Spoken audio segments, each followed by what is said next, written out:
tere ja me oleme väga väike edasi, 3.38.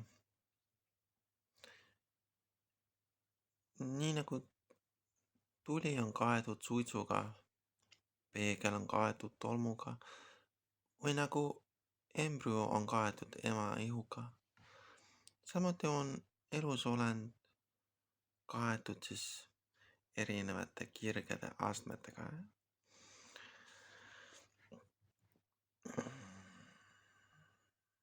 Et elusolend on kaetud erinevate kirgedega, jah.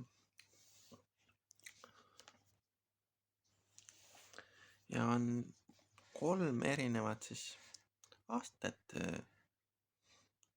3 erinevat kirjaastet, millega elusolend on kaetud, millega tema puhas teadvus on takistatud või kaetud, jah. Mistõttu seda ei ole näha, jah. Et see kate või see on lihtsalt sihuke iha või selline kirg või tahe lõbutseda või midagi sellest.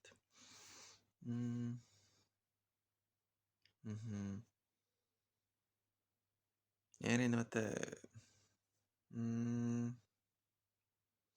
looduses manifesteerunud vormide poolt siis, nagu siin maailmas, jah.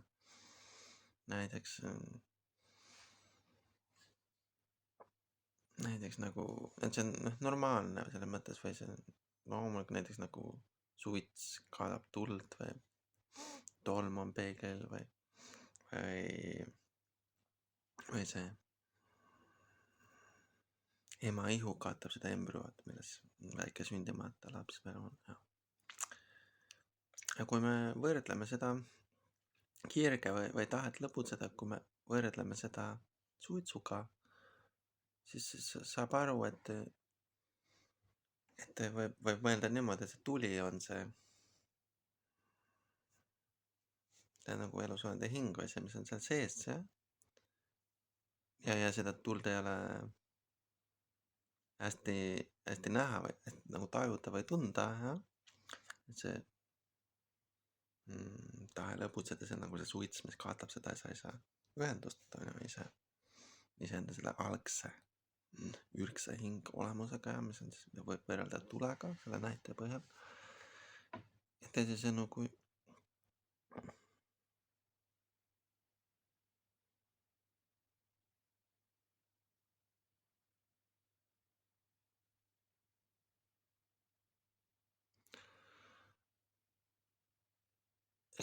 sa natuke harjutad Krishna teadvust alguses, jah, et siis võib sinu kohta öelda, et see on nagu tuli kaetud suitsuga, jah. Et kuigi suitsu jaoks on vajalik, et oleks tuli, aga seal ei ole nagu suurt tuld, ei ole näha selle, kui sa hakkad harjutama Krishna teadvust, et alguses ei ole, varajases järgus ei ole näha seda suurt tuld veel, et see on nagu tuli, mis on kaetud suitsuga, kui sa alustad selle Krishna teadvuse harjutamisega. Ja et selline seisund on siis Krishna teadvuse algus ja tolm peeglil, see tähendab siis, et see meel või mõistus, et selle puhastamisprotsess läbi erinevate vaimsete meetodite. Ja ta jälle kordab, et parim meetod selleks on siis laulda Jumala pühasid nimesid. Ja parim meetod, et puhastada oma meelt ja mõistust.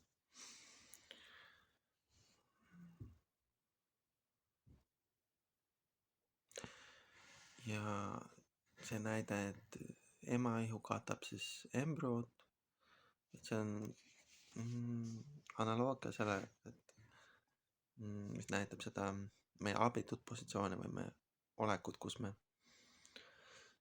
oleme täiesti abitud ja ei saa ise midagi teha. No kui laps on näiteks ema ihus, et siis ta on nii abitu, et ta ei saa isegi liigutada veel, jah.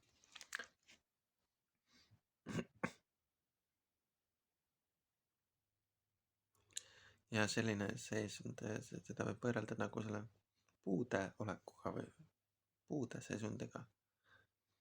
Ja puud on samuti elusolendid.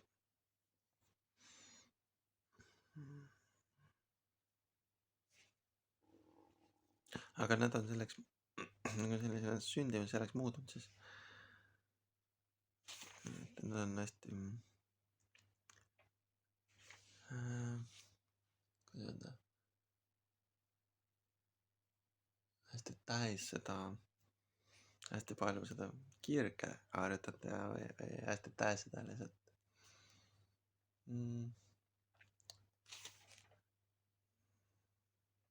Ja nad ei ole muud midagi teinud, kui nad on lihtsalt puhas kirg, jah. Ja nad on peaaegu tühi kõigest teadvusest, jah. Nii ta siin ütleb, jah. Ja see tolmuga kaetud peegel, et seda võib võrrelda siis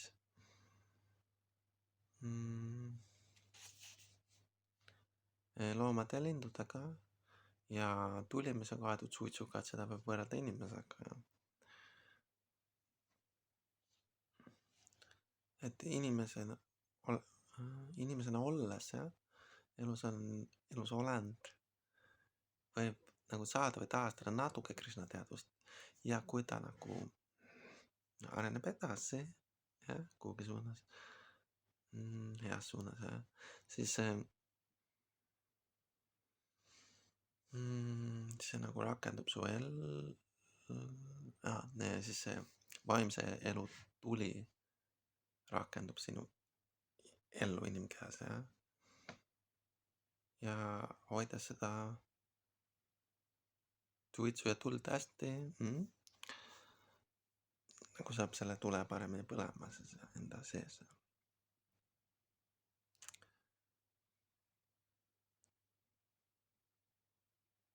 Ehk siis sünd inimesena või nagu see, et sa oled inimene, see on võimalus siis elusolendile, hingele, jah, et pääseda sellest materiaalsest loodusest vabanda, jah. See on võimalus, et sa oled inimesena sündinud, see on nagu hea asi, et siin nüüd on nagu sul võimalus siis vabaneda nendest materiaalsest klammerdumistest. Kui sa arvutad õigesti vaimset teed, siis on võimalik sellest vabaneda, ja olles inimene, siis inimolendina on võimalik siis alistada see vastane, vaenlane, kelle nimeks on kirg või tahe lõbutseda, harjutades siis Krishna teadvust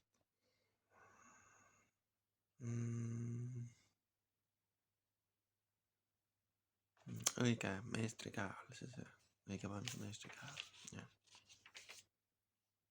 Bhagavad Gita 3.38 oleme veel karma jooga peatükis.